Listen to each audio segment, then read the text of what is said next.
Bienvenidos a este nuevo episodio de Alquimia Personal. Hoy tengo al doctor Santiago Rojas Posada. Él es médico colombiano especialista en cuidados paliativos, oncológicos y medicina integrativa, radicado en la ciudad de Bogotá. El doctor Rojas ha estudiado, además de homeopatía, esencias florales con el grupo PHI en Francia y en la Escuela de Terapeutas Florales de Eduard Bach en Buenos Aires, Argentina. También ha dictado conferencias sobre crecimiento personal, apoyo al paciente terminal y sobre el duelo, sobre el empleo de terapéuticas alternativas y complementarias en varios países alrededor del mundo. En la actualidad, atiende consulta de pacientes terminales o con enfermedades degenerativas en Bogotá, con terapéuticas alternativas y complementarias. Y es por eso que para mí ha sido un honor tenerlo para que conversemos acá de las terapias florales. Es también profesor adjunto del Diplomado de Posgrado de Medicinas Alternativas en las Universidades del Rosario y Nacional de Bogotá y profesor de pregrado en la Facultad de Medicina de la Universidad Militar Nueva Granada en Bogotá. Es el director y presentador del programa radial Sanamente de difusión diaria de Caracol Radio, que versa sobre temas de salud integral, crecimiento personal y espiritualidad. Ahora sí, vamos a la charla sobre las esencias florales. Hola, bienvenidos. Este es un episodio especialísimo de Alquimia Personal en el que tengo un invitado de mi querida Colombia. Él es el doctor Santiago Rojas. Y lo he invitado porque en esta nueva serie vamos a comenzar a hablar de lo que es el trabajo o las terapias con las esencias florales. Pero yo sé que con él nos vamos a ir un poco más allá de lo que son solamente las esencias. Doctor Rojas o Santiago, como pediste que te llamara, bienvenido a Alquimia Personal. Muchas gracias, qué honor, qué gusto. Bueno, yo quiero convertir esto en una charla entre amigos, aunque es la primera vez que nos conocemos, por la sencilla razón de que las personas a las que les queremos llevar esta información son personas que de pronto muchas veces no han estado con terapias de flores o con alternativas, terapias alternativas, holísticas. Y una de las labores que estamos haciendo, que yo estoy haciendo con Alquimia Personal, es abrir la mentalidad al mundo para que conozcamos qué son estas terapias y por qué la medicina holística tiene un espacio ahora tan importante y esto como que se está acelerando. Así que empecemos por un poquito de cómo un doctor como tú, aunque yo leí tu historia, cómo había empezado, llegó a combinar estas terapias alternativas antes de entrar en las flores. Yo creería que al revés, o sea, yo tenía cercanía con las terapias alternativas cuando estaba chiquito. Mi hermano asistía a un médico alternativo por un tema de asma y yo terminé a los 3 años haciendo yoga y aprendiendo de otras cosas. Y luego estudié medicina para oficializar esos conocimientos diferentes. Siempre estudié medicina con una ilusión de aprender estas técnicas o prácticas o desarrollo de persona. Digo que no solamente es medicina. Y con el paso del tiempo me gustaron muchas cosas de la medicina y lo que he hecho es integrarlo. Yo creo que medicina es una sola, solamente que a veces nosotros la separamos en cuanto a pensar que tenemos la razón o no, pero el ser humano es mucho más que un cuerpo, también es mucho más que una mente, es la integración de todo eso y su parte espiritual y su parte trascendente.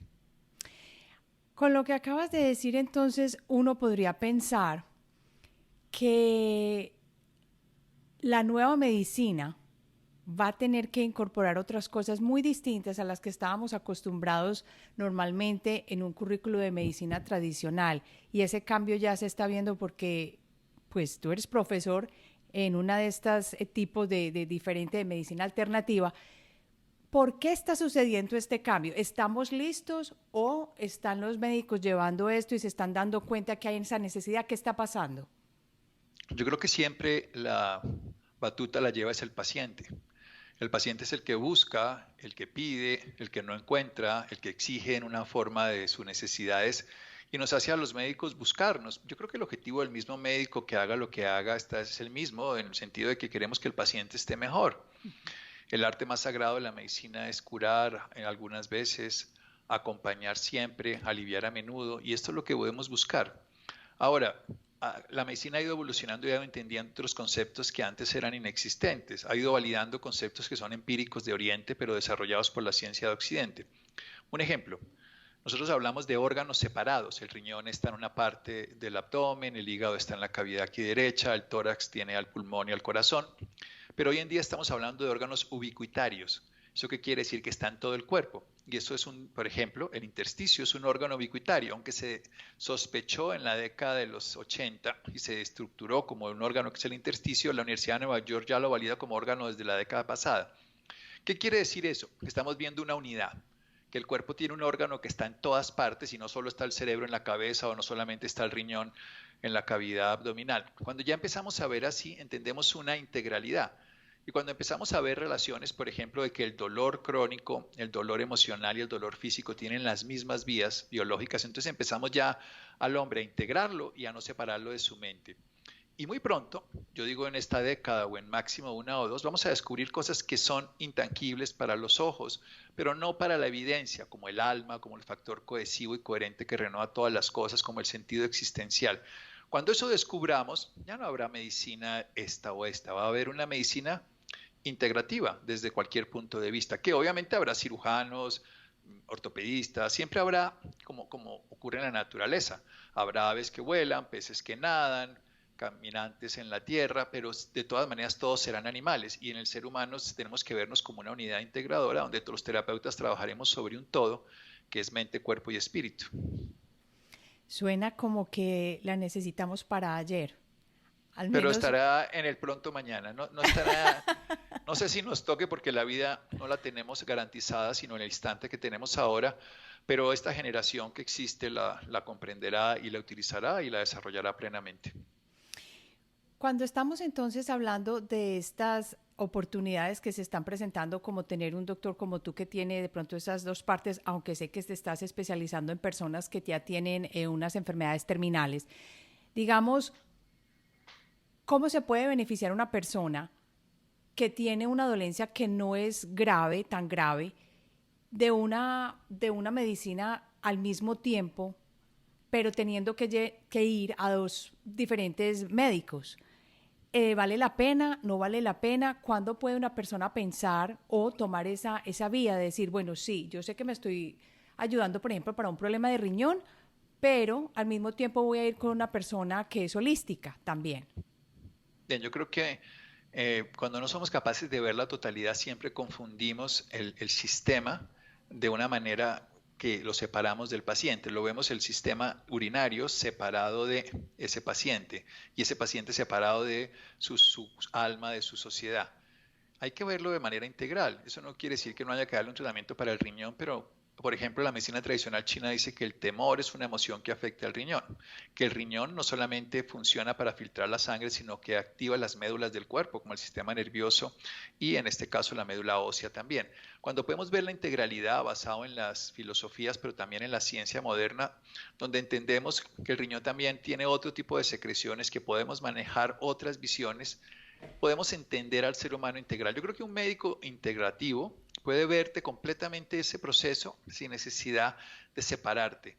Habrá cosas muy puntuales, yo creo que las quirúrgicas terminarán siendo las que siguen primando porque son especializaciones, pero cuando sigamos separando al organismo, hay un error para mí, es ir cada vez a abrirnos tanto y a especializarnos tanto que nos perdemos en las pequeñeces.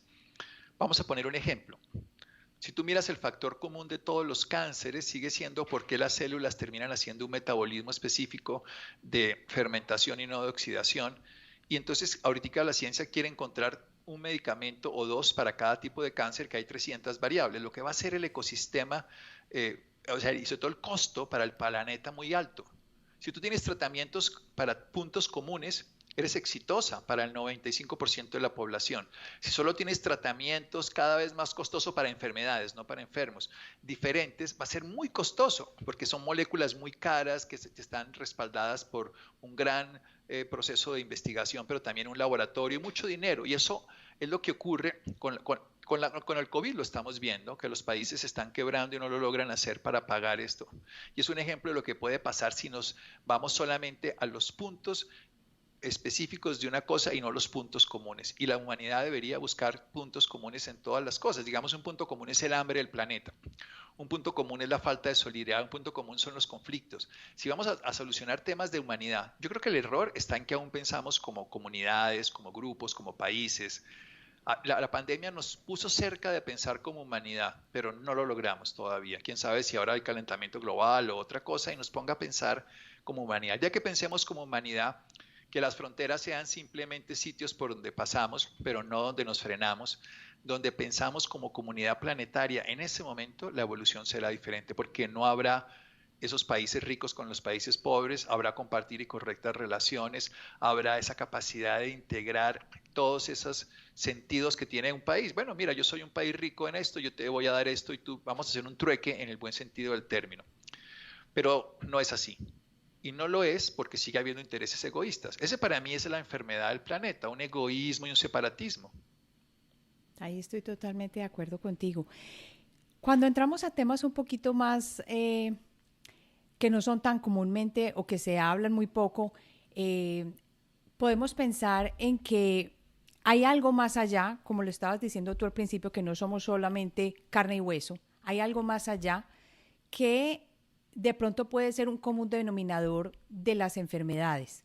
Según lo que tú has estudiado y los casos que has tratado, ¿se podría decir que las enfermedades son netamente físicas o que realmente vienen de una parte mental, espiritual o de una, como de esa falta de armonía entre lo que deseamos como seres y como almas y lo que estamos haciendo en el momento porque nos toca? ¿De dónde vienen las enfermedades? Yo creo que viene de una combinación de factores, pero yo diría que el 90% de las enfermedades son autogeneradas por una incapacidad de desarrollar nuestros dones. Por supuesto, hay cosas que vienen de afuera y hay una interacción de los dos. Pongamos el COVID probablemente venga de afuera la infección, pero el sistema inmune lo resuelve o no. Entonces, al final, la enfermedad ocurre porque mi sistema es adecuado y no lo sufre, o mi sistema es inadecuado y sí lo sufre. Mi sistema de defensa, mis mitocondrias, mi adaptabilidad. ¿Qué es lo que ocurre? El ser humano viene con una gran capacidad de generar y crear salud, pero su estilo de vida, su forma de pensar, su incapacidad de seguir sus dictámenes más profundos de su sentido estrictamente personal de hacer lo que tiene que hacer, lo enferman.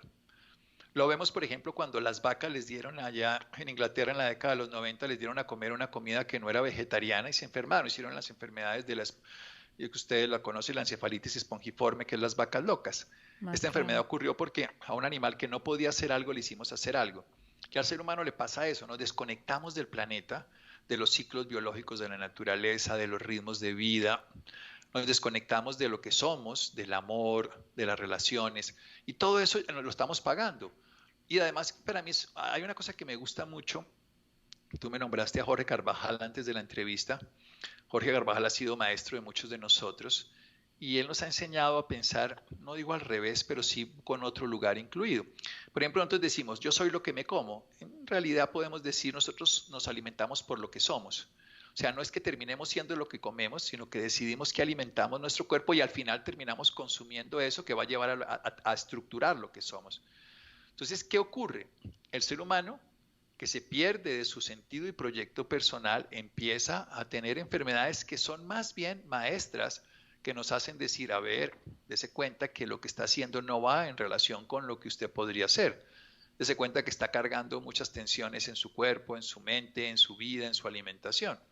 La enfermedad siempre es un amigo a comprender, es un maestro que nos educa si estamos dispuestos y no es un enemigo. A mí me parece que esa lucha contra la enfermedad termina siendo eso que hemos hecho.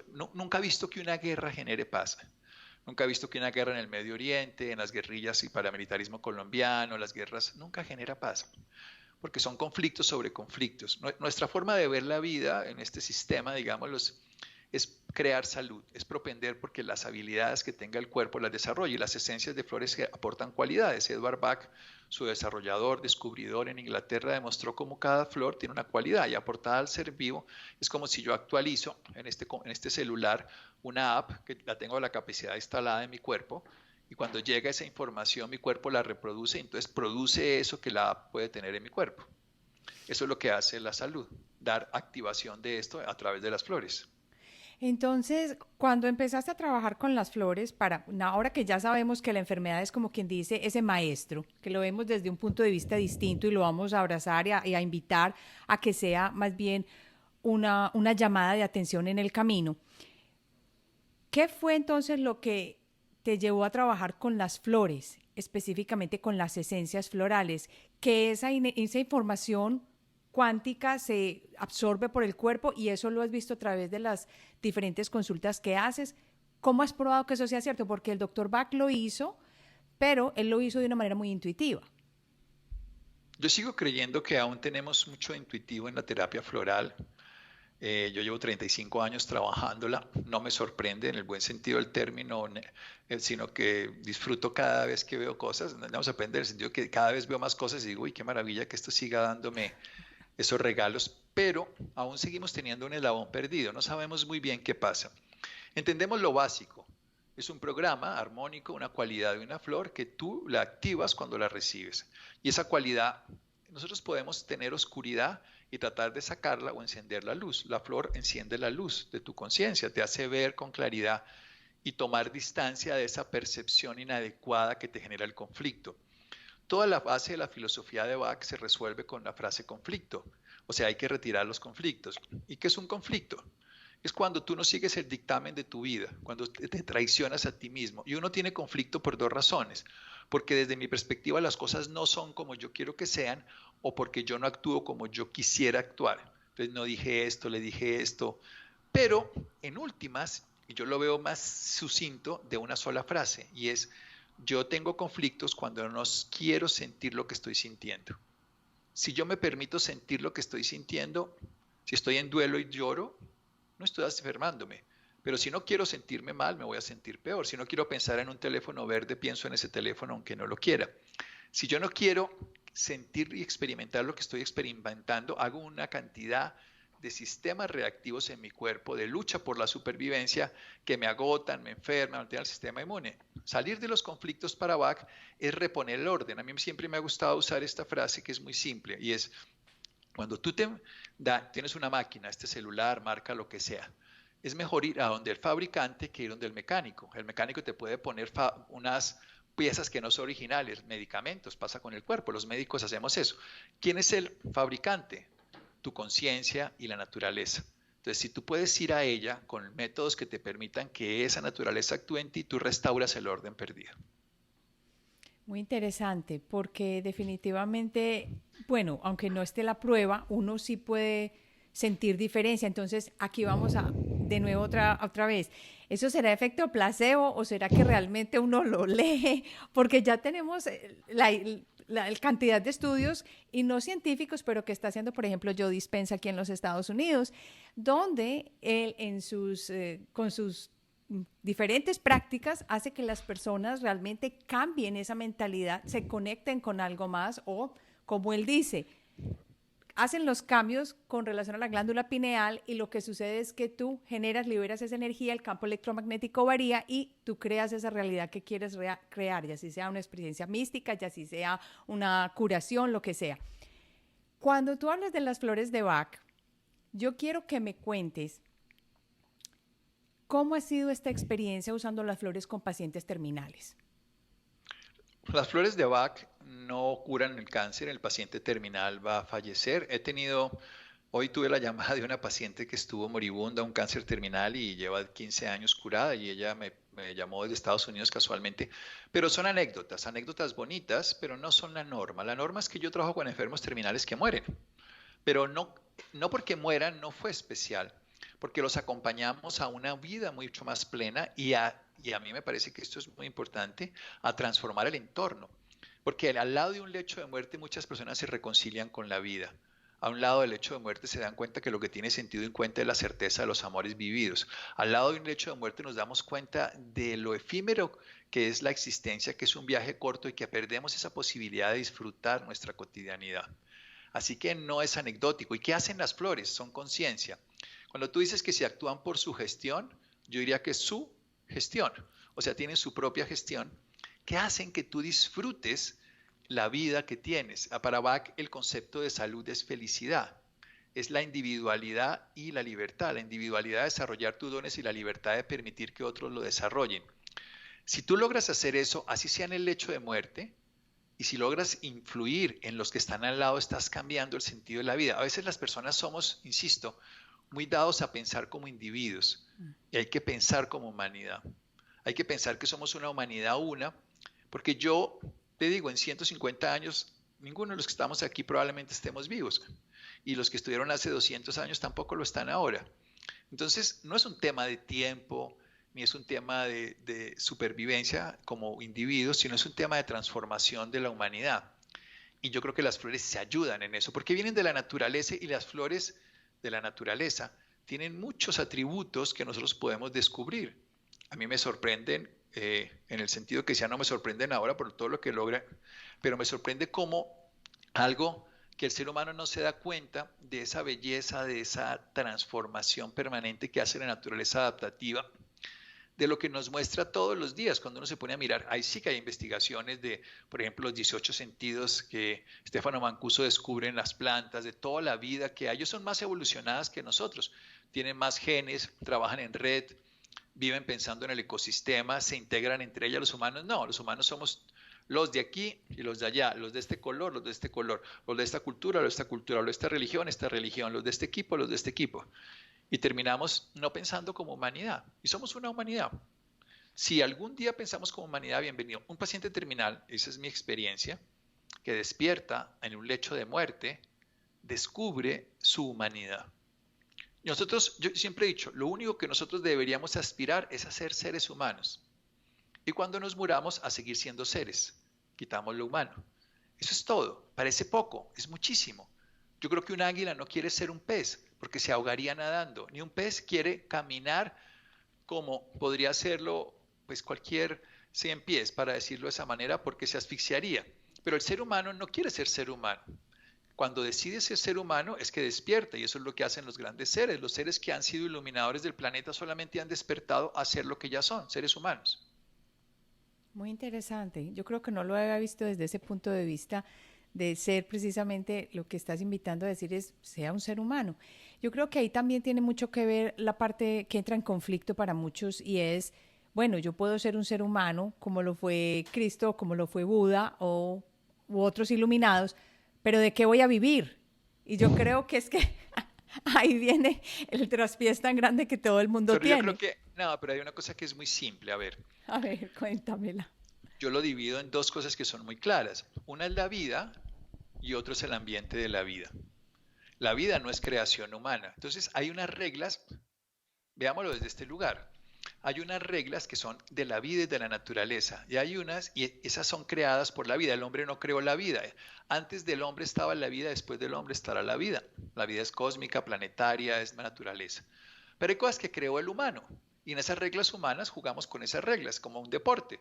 En un deporte de fútbol americano, entonces se patea el balón, se juegan 11 jugadores, se tiene un balón de estas características. Y esas reglas, entonces, las sociedades, los conjuntos crean reglas humanas y uno puede adaptarse a esas reglas humanas para desarrollar esas características dentro del ambiente humano, pero no puede perder de vista las reglas de la vida. ¿Cuál es el error?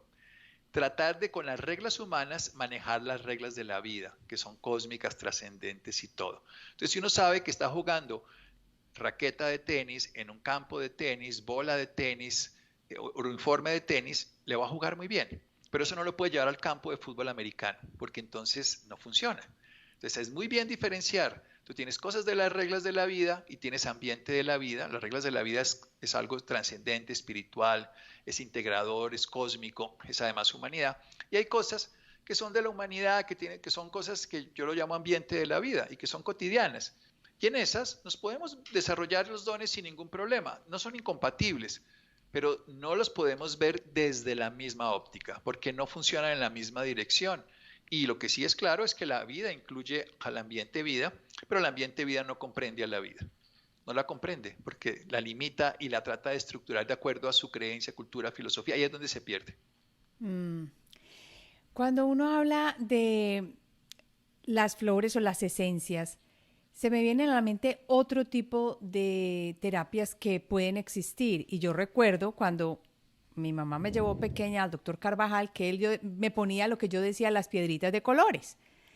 Y esto yo no sabía ni entendía en ese momento qué sucedía, pero sin embargo me pregunto ahora, ¿qué pasaría si tratáramos a los pacientes, obviamente no terminales, con este tipo de tratamientos y se le hace un acompañamiento con terapias de flores o con las cristales?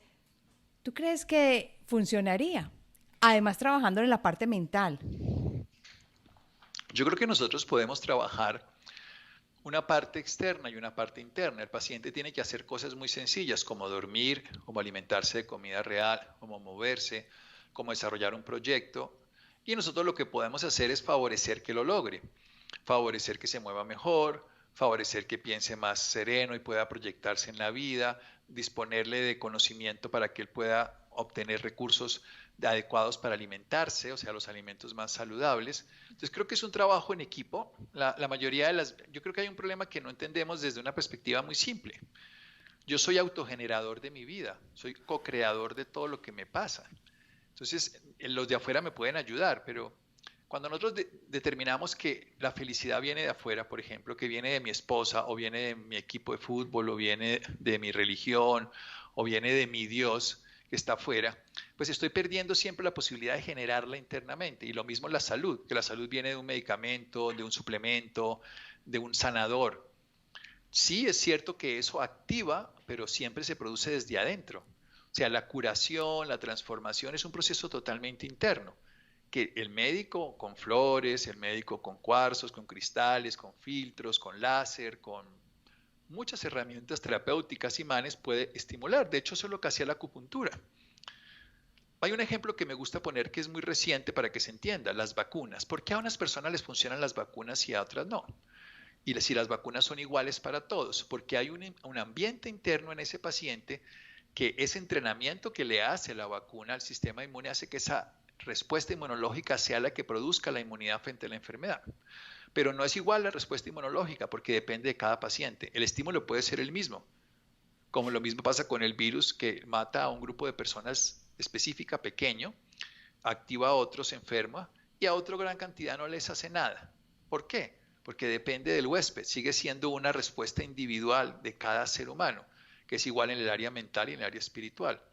Si yo tengo un estímulo como una vacuna, lo que hace que la vacuna funcione, más allá del estímulo, es mi respuesta inmunológica. Siga siendo yo el generador, co-creador de ese bienestar y de salud, de esa enfermedad. En medicina se sabe fácilmente que, por ejemplo, las personas, hoy sabemos que las personas muy obesas, los Ah, hipertensos, las personas que no duermen bien, no es responden verdad. igual a la inmunidad, los inmunosuprimidos tampoco. Entonces, por eso a ellos les querían poner 3 dosis y a los adultos mayores que también les quieren poner 3 dosis. Pero lo que quiero decir es que siempre es el organismo el que responde. Y eso es lo que hace que los jóvenes hagan reacciones postvacunales mucho más intensas que los adultos porque tienen más sistema de reacción, o sea, terminan haciendo pues un proceso de entrenamiento que es muy intenso del sistema inmunológico. Ya te entendí perfectamente. Cuando uno piensa en la maravilla que existe en la naturaleza, quiere decir que estás diciendo, o siento que estás diciendo, que no estamos realmente en comunión con esa naturaleza de donde vienen las flores, de donde vienen otras cosas que nos pueden ayudar a cambiar nuestro campo vibratorio y de esa manera incorporar esa información en nosotros y que de pronto por eso muchas veces la enfermedad se podría evitar o se podría mejorar, como tú dices, esa falta de comunidad.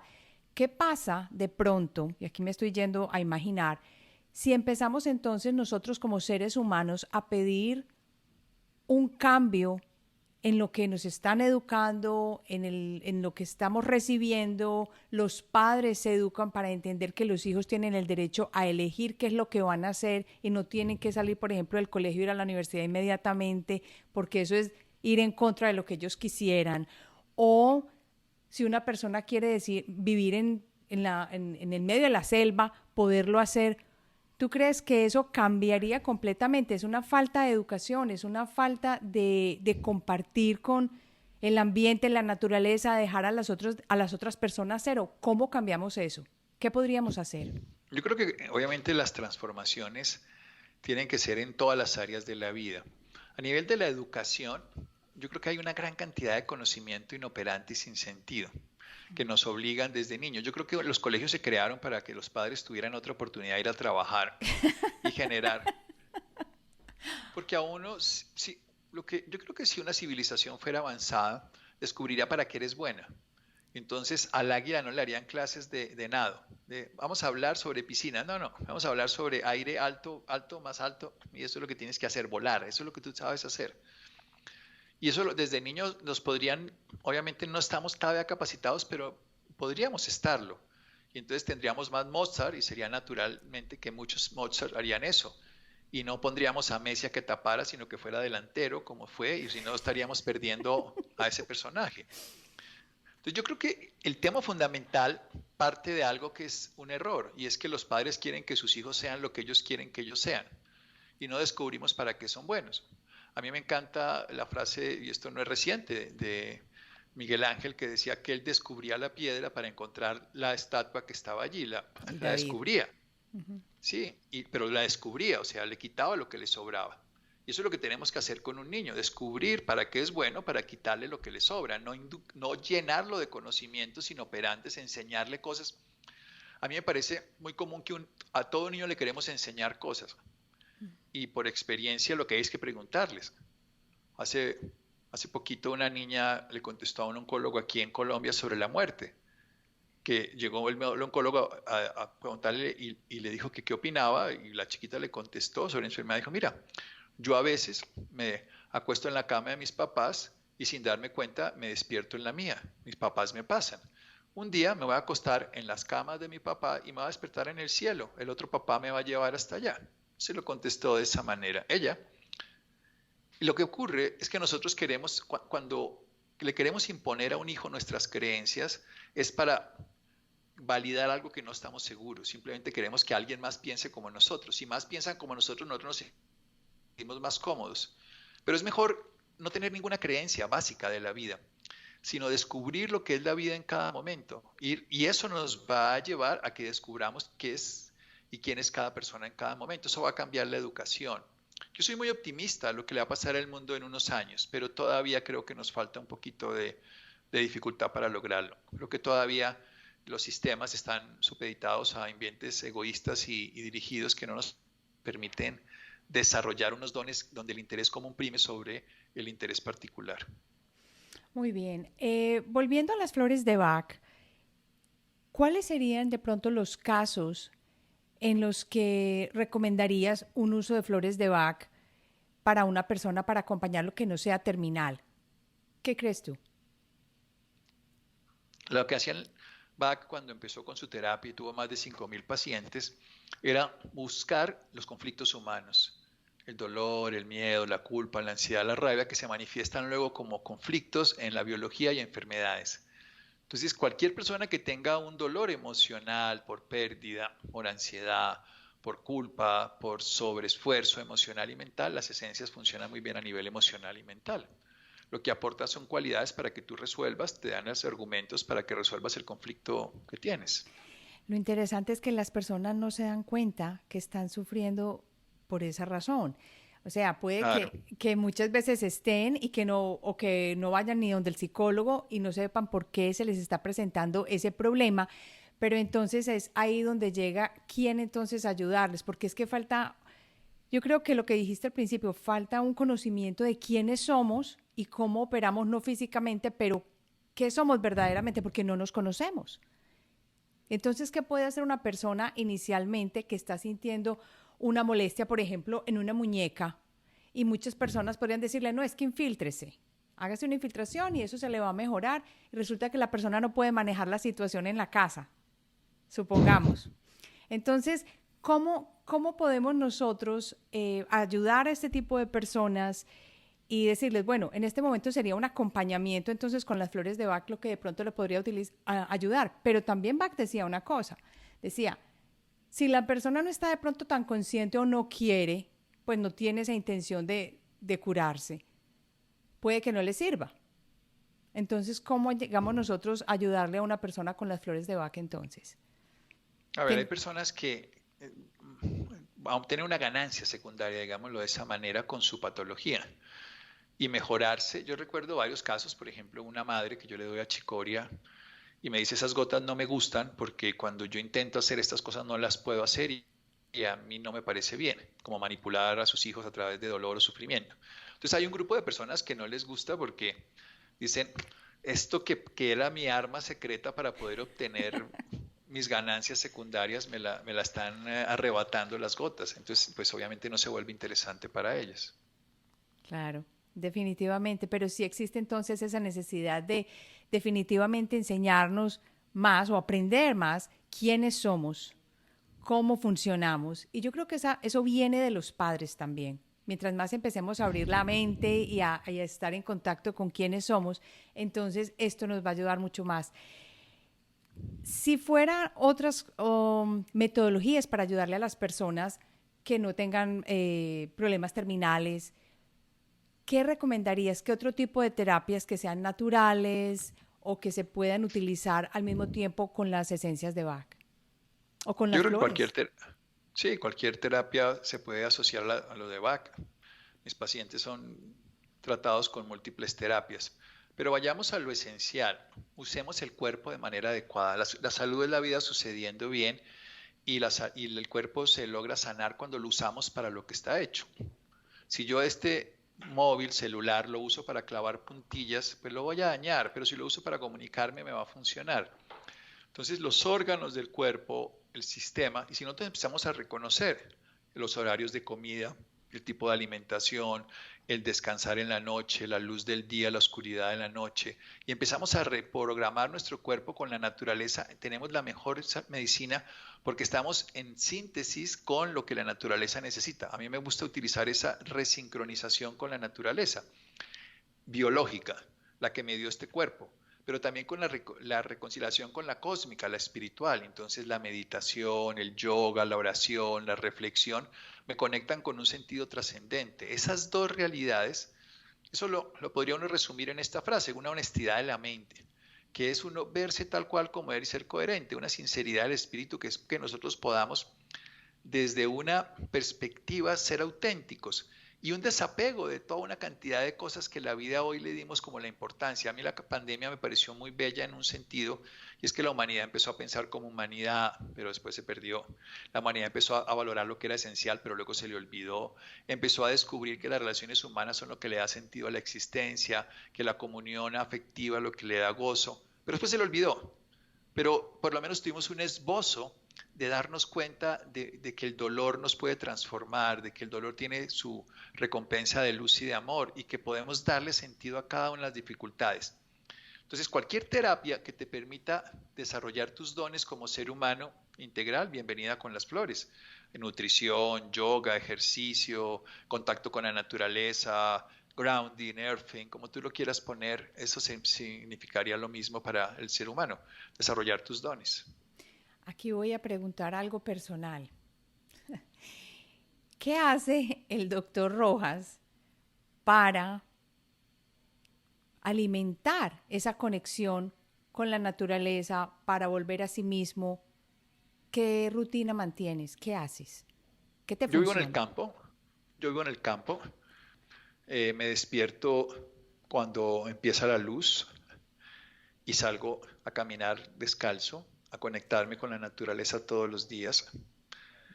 Cuando viajo, pues no lo puedo hacer, así sea por la ventana lo intento, como saber que soy parte de algo más. A mí me parece muy bello ese instante de comunión para saber que el mito de la separatividad no existe. Eso, para mí, la definición más bonita de espiritualidad es saber que la separatividad es un mito, de que estamos unidos con todo, con los vegetales, con los animales, con los humanos.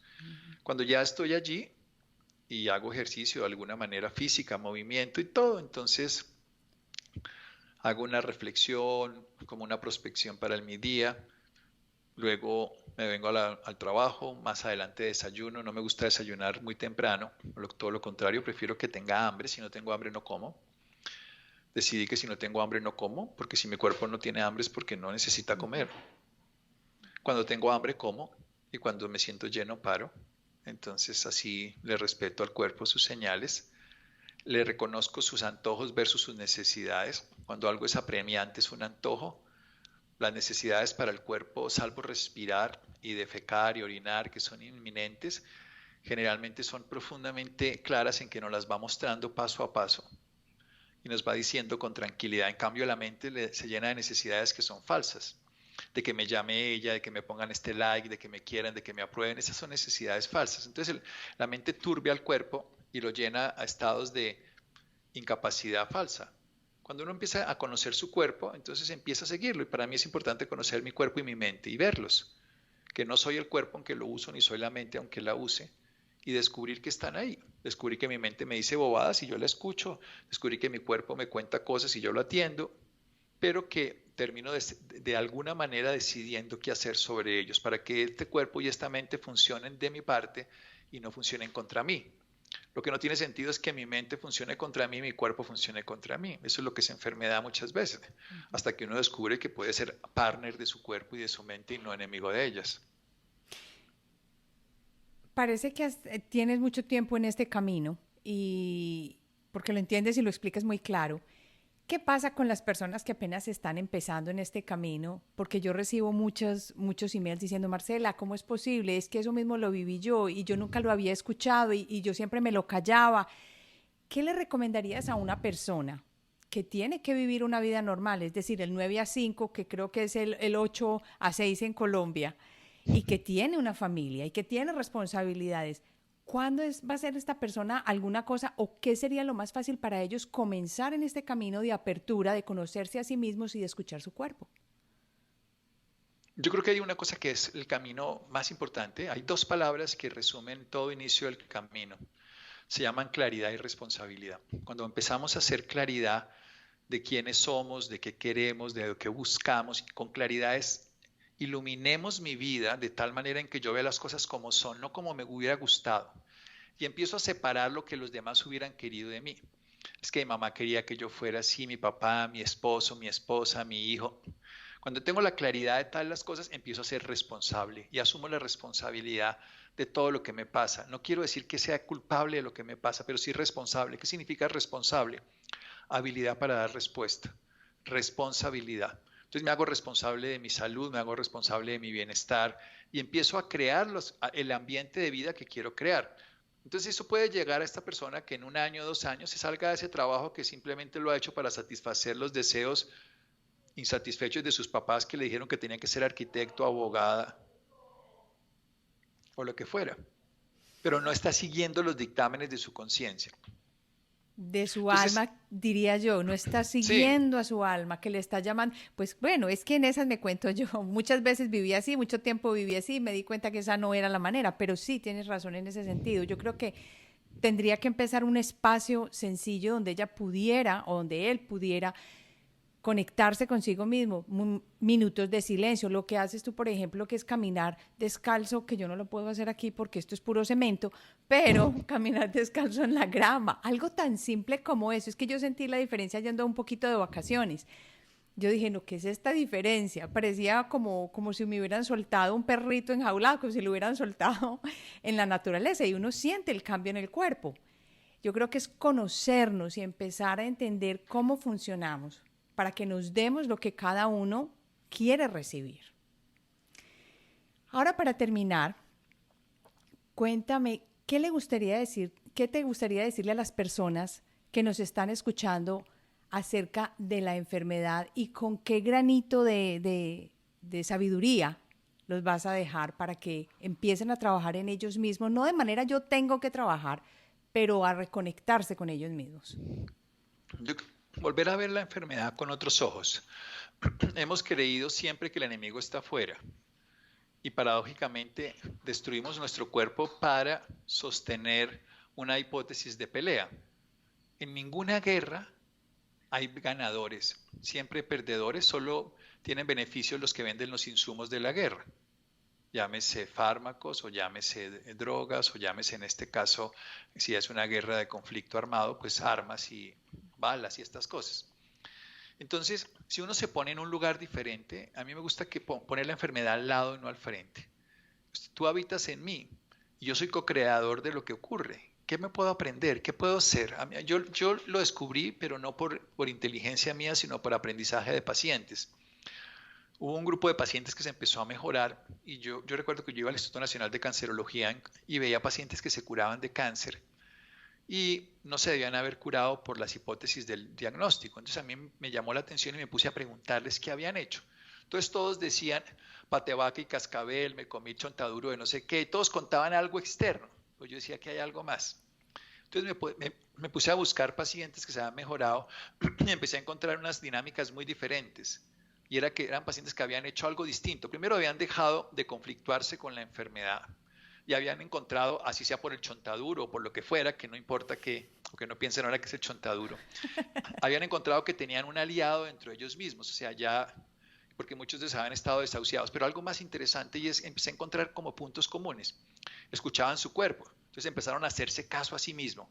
Esto realmente no me sienta bien, esto sí lo soporto, esto no. Y muchos dejaron el tratamiento, muchos de ellos dejaron sus quimios, sus radios y se empezaban a mejorar, pero empezaron a hacer esto, o sea, hasta aquí llego, de aquí no paso. Segundo, empezaron a tener un sentido de vida para vivir, un nuevo sentido muy diferente al que tenían antes, antes como por cumplir, ahora por vivir. Y tercero, empezaron a nutrirse de mejor manera, eso sin duda. Pero a veces cuando hablamos de nutrición lo reducimos a comida y a agua. La nutrición interior con el silencio, la nutrición de los sentidos y el sentir, como lo estético, como lo olfativo, como lo gustativo, como lo táctil, como lo afectivo, como la nutrición interior a través del conocimiento, pero también a través de lo sensorial. Entonces, cuando esas personas hicieron esto, cambiaron su dinámica frente a la enfermedad y luego descubrieron una cosa más interesante, y es que se hicieron cargo de ellos mismos. Se empezaron a responsabilizarse de su situación. Dejaron de ser víctimas inexorables de un sistema que no les pagaba, que no les daba, que no les solucionaba, un médico que no los curaba, y empezaron a hacer cosas por ellos mismos, cambiaron su estilo de vida por ellos mismos. Empezaron a valorar lo que es esencial y sobre todo, en últimas, a descubrir cómo divertirse aún en las peores condiciones, cómo disfrutar. Hay una cosa que el ser humano confunde disfrutar con distraerse. Distraerse es pagarse un fin de semana y ver Netflix completo. Estoy distrayéndome de algo. Estoy sacando la atención. Disfrutar es ver un amanecer y extasiarse. Es descubrir la sonrisa de un hijo. Es acariciar a un gato y entrar en una sensación de plenitud. Disfrutar es cualquier cosa que hagamos, le damos gozo. En cambio, eso contrario de distraerse es tratar de no ver la inmundicia de mi vida a través de algo que me lo quite durante un rato, como puede ser la televisión, como puede ser la droga, como puede ser el alcohol, como puede ser una pareja o lo que sea, un trabajo que me haga olvidar que mi vida es miserable, hasta que descubro que mi vida no es miserable, solamente que no he mirado lo que es la vida, solamente he estado sufriendo el ambiente vida. Esos pacientes son los que me enseñaron que se puede salir adelante aún en esas condiciones. Qué maravilla de historia para terminar. Mil gracias. Yo creo que ha sido muy interesante la charla y muy bueno el volver a nosotros, el conocernos, el aceptarnos y el disfrutar de la vida para que terminemos entonces. Doctor Santiago Rojas, muchas gracias por haber estado en Alquimia Personal y espero que no sea ya la última vez, sino que cada año lo tengamos acá. Gracias, querida Marcela, y por supuesto será un honor si estamos aquí.